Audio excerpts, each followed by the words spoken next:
Welcome to episode 15 of the Schaefer Creative Podcast.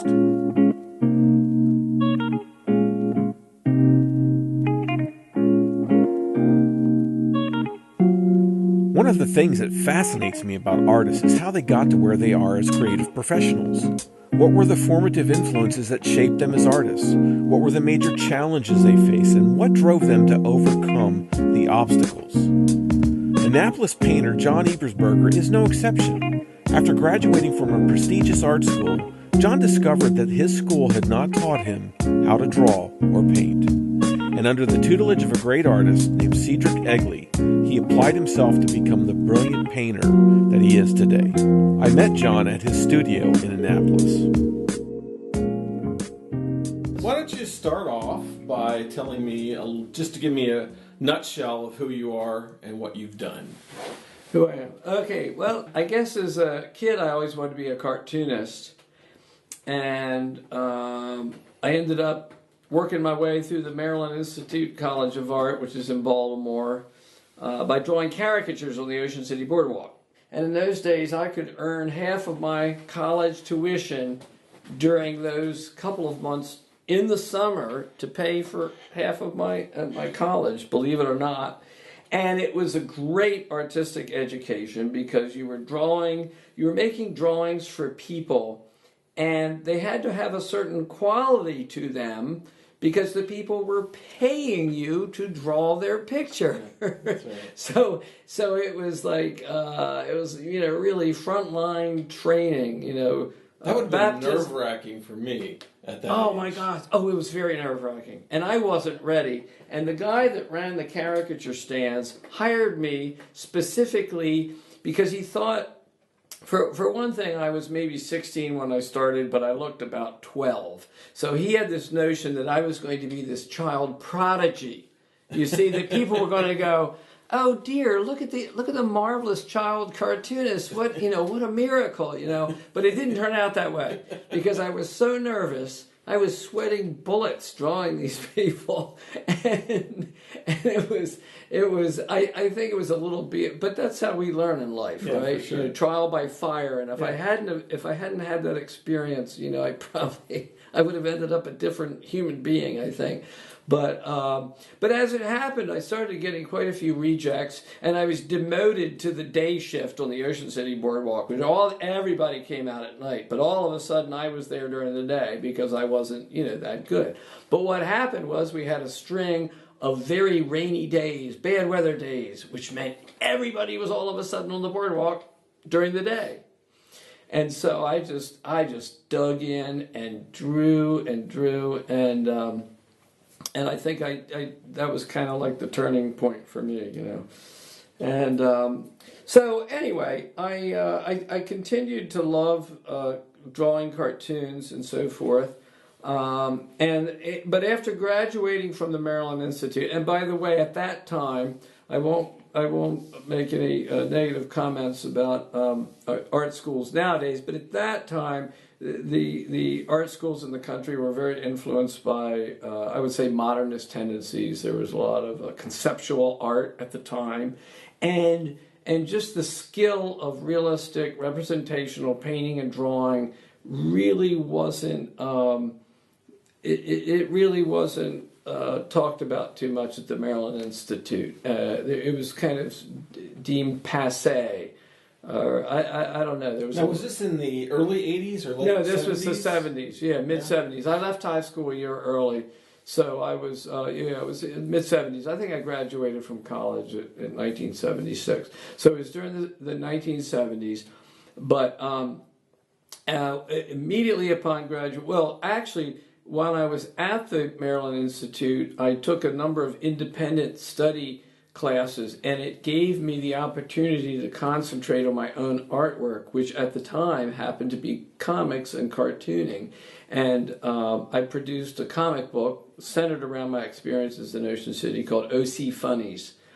And I remember it was 1976 because the back cover was a cartoon of the characters marching down the Ocean City Boardwalk. It said the spirit of 76, and it was the celebration of the country's bicentennial. Oh, yeah. Mm-hmm. So I remember that, clearly, that image. And but so in a sense, I kind of taught myself to draw via cartooning. Yeah. Because when you're drawing cartoons, you're drawing forms in space. You're creating a believable world with light and shadow. And I was really enamored with the penmanship of the great cartoonists and illustrators of the past.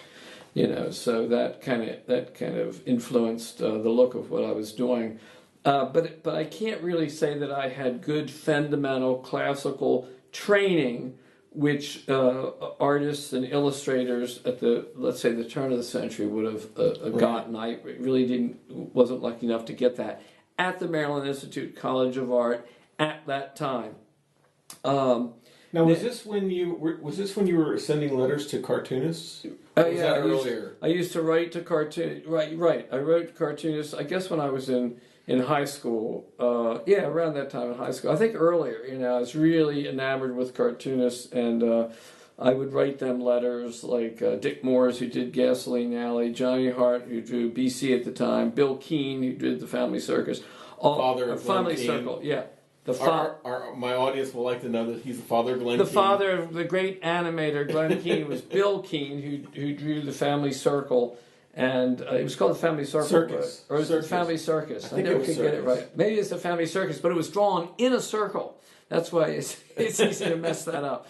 But all these gentlemen were just so very kind to send this little kid cartoon originals, which is what I was after. I would write them fan letters and say, "Wow, I want to be a cartoonist when I grow up. Can you give me any advice?" I would ask them, questions, and they were just so kind to send these originals. And there's nothing more exciting than running to the mailbox and wow, there was a manila envelope that was the size and proportion of an original comic strip, So this was just a miracle to me.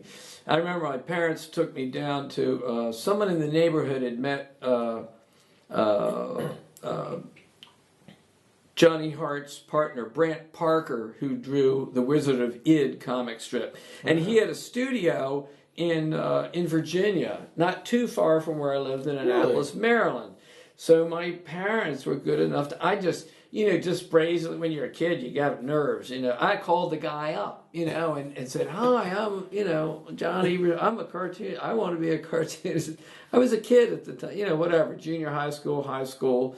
And I said, "Well, could I come down sometime and visit your studio?" He went, why, sure, that would be fine, So my parents drove me down there and dropped me off, and I spent a good hour or so with the guy, and he looked at my drawings. He went through my sketchbook. He did little drawings and showed me the importance of shapes. I still have the little drawing he did, the clarity of shapes in cartoon design in the characters, and which I thought was really interesting, and so that kind of stuff has a big impact on you when you're growing up, has a meaning, and everything wasn't readily available on the internet like it is today. You had to seek out things. Our local little public library in Annapolis had a modest art section.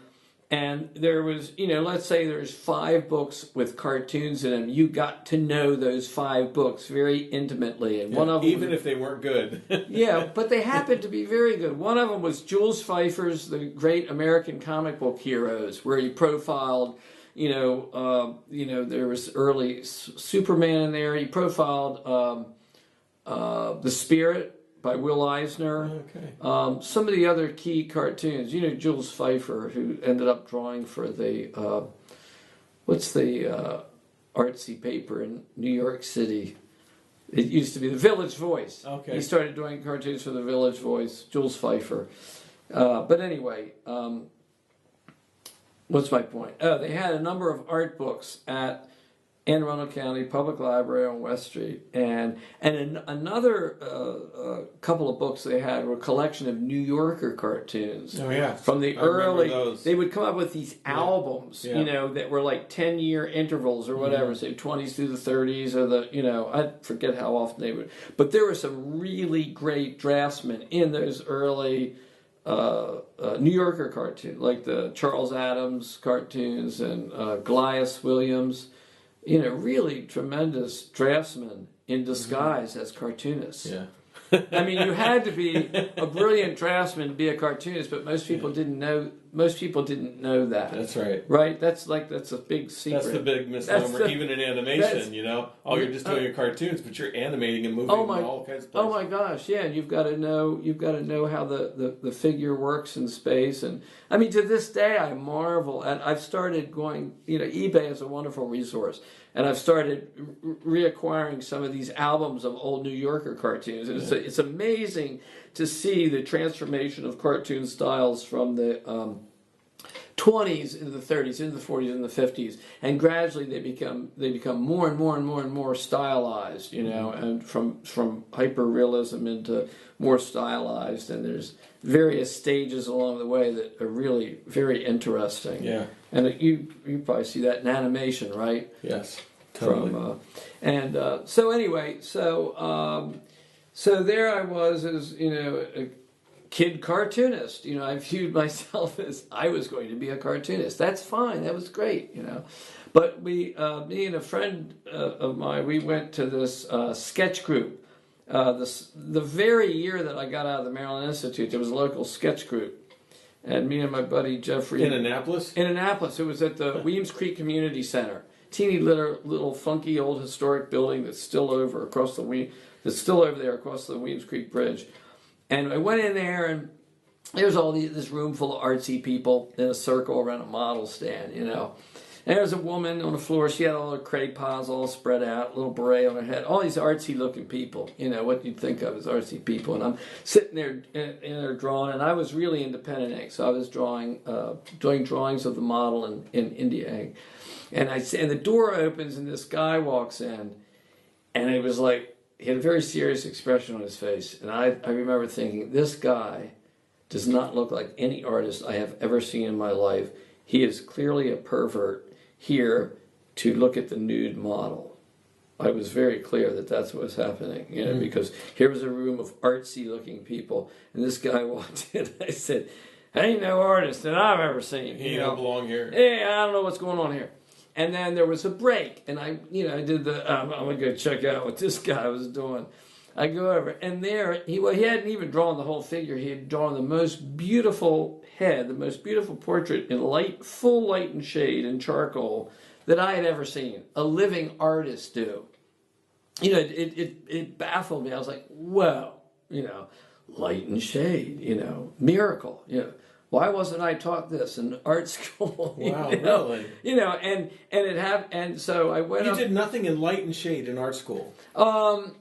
No, I can't say that we didn't, but I certainly was not instructed in the discipline of how to recognize the light from the shade. Incredible. And the importance of that. I mean, to some degree, but it was it wasn't really. I don't know how much of it was something that I just stumbled on, because it was kind of evident. Okay, here's light, here's shade. You know what I mean. But it wasn't studied to the refined degree that it very readily could have been. Now that I know something about it, it's a concept that could be presented very clearly, and you can train a person to study in that way. This kind of training was not. Now, of course, I have to be careful because this is a podcast, but there were certainly teachers there of a more traditional bent than others. So it really had to do with who the teacher you were studying with, So maybe as luck had it, the particular teachers I had, maybe that wasn't their strong suit. But just in general, the thrust of the Maryland Institute was not as a kind of a classical. You got to remember the times. These were the hip 70s. Yeah, right. Everybody was dropping out, turning on, tuning in, and it's wow, man, and conceptual art. Conceptual Dadaism ruled the day. You'd go in the gallery, there'd be a pile of bricks in the corner or whatever with a little tag, and it would be called The Destruction of Man, or there'd be some kind of fiber construction hanging, and had the little gallery tag, and you know what I'm saying? And people go like, oh, how interesting. This represents the existential crisis of man, and I mean, it's just ridiculous. It was, but just no one ever talked about the beauty of reality. Yeah. The beauty, the beauty of reality, But anyway, so I went up, I immediately at this sketch group, I immediately went up to this man.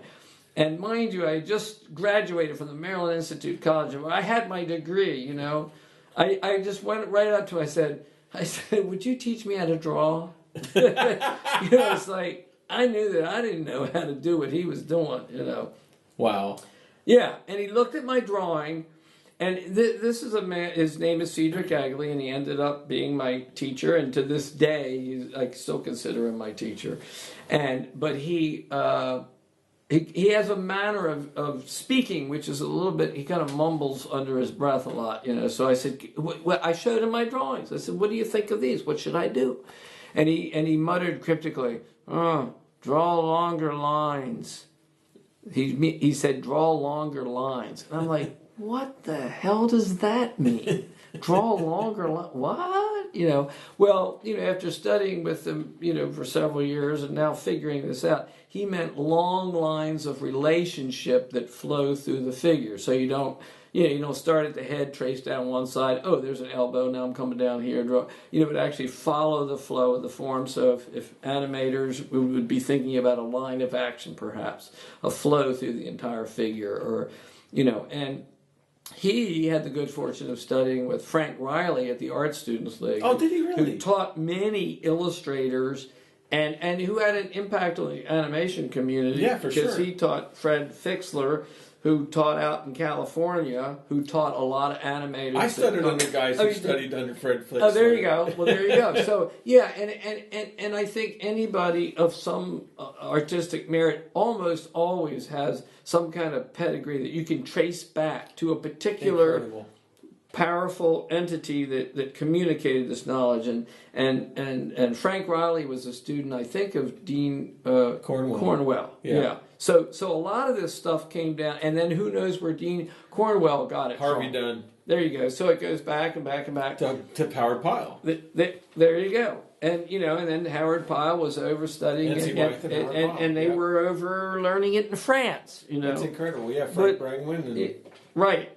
And so, but this concept of long line came from Frank Riley, because he taught this system of drawing the figure called the Riley lines. Yeah.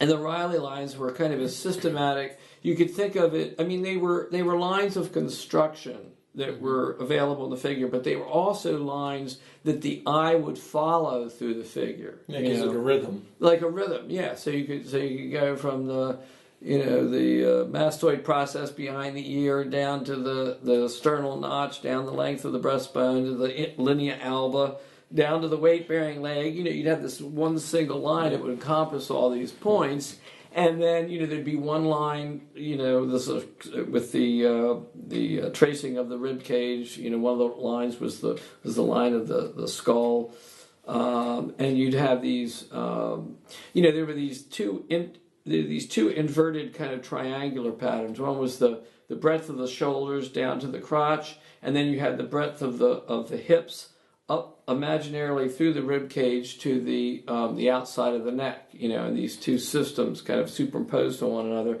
gave you a kind of a map, a guideline to work with the figure. Because if you're just looking at the figure and you have no way, of making sense of it, you're likely to start, which I would, to start tracing the outline from the top, right, and then tracing around the outside, down the edge of the shoulder, down and until you. Whereas this was a way to follow the movement of the form through the figure, through the interior of the figure, and it's kind of a roadmap. Gave you a key to unlock the figure. So Cedric was really the first step to me to get to that, right, and it started opening up all these doors, because all of a sudden, I love cartoons, but I wasn't just drawing cartoons. I was drawing reality, and I went, wow, here's a whole nother avenue of expression, and so I started really getting into that, and and he taught portraiture, figure drawing. We had a local art center opened up called Maryland Hall for the Creative Arts, which is the old Annapolis High School building that a group of citizens in the city, really did a good job at securing that. I mean, that's become like a real center point of the arts community in Annapolis, not only for visual arts, but performing arts. And you teach there quite often. I teach there now. That's where you and I met. That's right. Todd was this great animator that came in and taught gesture drawing, which reawakened my whole, interest in cartooning. And my wife says, very dangerous, because it was a rabbit hole. I could have gone down, and I was headed down that rabbit hole. But thankfully, you were called off to Canada. I was very sad. Everybody was very sad when you left, but it was cosmic. If you hadn't have left, I would, I'd be... Who knows where you'd be right animating. now. I remember I was animating. I was just learning to we had just scanned in drawings of a little rabbit. Remember the rabbit? Oh, yeah, You had an assignment. You said, draw a rabbit, and he was to engage with a pail, right? Yeah. And walk a certain distance or whatever. Mm-hmm. And we had just scanned it in Flash. This was just when that whole technology was, like it was a miracle that Maryland Hall got a computer with a scanning bed, and we were scanning them in.